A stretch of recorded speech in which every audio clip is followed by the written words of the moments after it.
să ne facem plăcuți într-o conversație? 1. Nu încerca să impresionezi, nu încerca să îi convingi pe ceilalți să fie interesați cu orice preț de persoana ta. Ieși în evidență arătându-ți interesul autentic pentru cei cu care interacționezi, pentru ce au ei de spus și de povestit. 2. Fă eforturi să reții numele persoanei cu care intri în conversație. Pentru fiecare dintre noi, numele pronunțat corect, fie că vorbim de numele mic sau de numele familie, reprezintă principalul element de identitate. 3. Ascultă cu atenție. De cele mai multe ori, cel mai bun comunicator este tocmai cel care știe să asculte.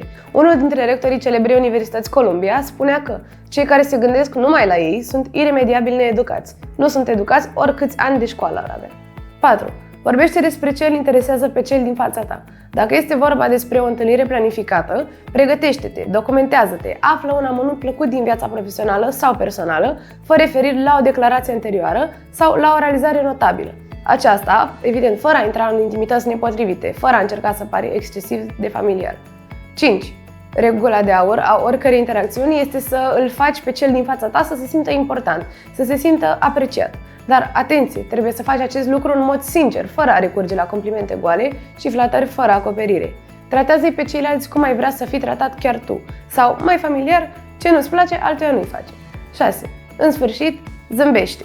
Oamenii care zâmbesc au mai mult succes în interacțiunile zilnice.